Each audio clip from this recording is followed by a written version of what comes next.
আসসালামু আলাইকুম ভিউয়ার্স। আজকে আমি ইলিশ মাছ দিয়ে পটল দিয়ে আলু দিয়ে রান্না করব। আগে আলুটাকে একটু ভেজে নিচ্ছি।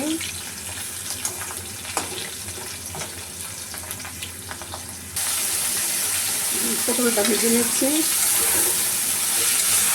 লবণ দিয়ে হালকা একটু লবণ দিয়ে দিলাম। পটলটা ভাজা হলে নামিয়ে তরকারি চালাবো। যখন পটল ভাজা হয়ে গিয়েছে এখন নামিয়ে ফেলবো। টমেটো দিব সাথে, এর জন্য টমেটোটা একটু হালকা করে ভেজে নিচ্ছি।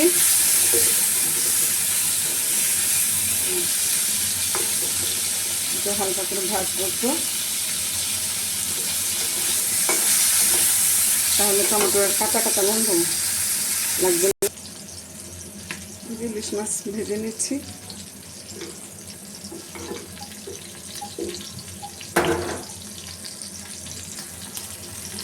মাছ ভাজা হয়ে গিয়েছে, নামিয়ে ফেলবো।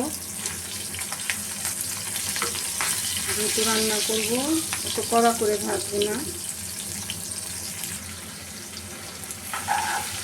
তরকারিটা চড়াচ্ছি, তেল দিয়ে দিলাম, পেঁয়াজ দিয়ে দিলাম।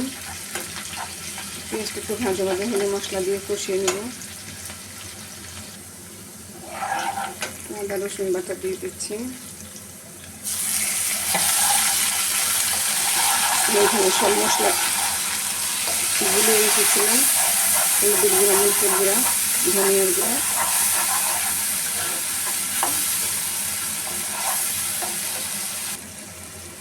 মশলা কষানো হয়ে গিয়েছে। এখন এই যে আলু ভাজা পটল ভাজা দিয়ে ভালো করে কষিয়ে নিচ্ছি।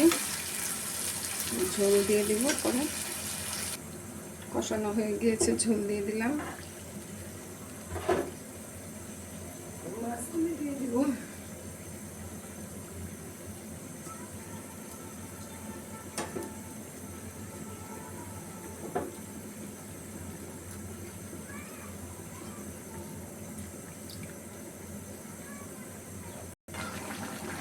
তরকারি হয়ে গিয়েছে, এখন টমেটো দিয়ে দিলাম। ভেজে রাখা টমেটোটা দিয়ে দিলাম। আর টমেটো থেকে পানি বের হবে না এক্সট্রা। আর পটল তরকারিতে কখনই ধন্যবাদ আমি দিই না। জুড়া ফাঁকি দিয়ে দিয়েছি। দেখেন তরকারি, এই দেখেন পটল দিয়ে আলু দিয়ে টমেটো দিয়ে এই যে ইলিশ মাছ রান্না করেছি।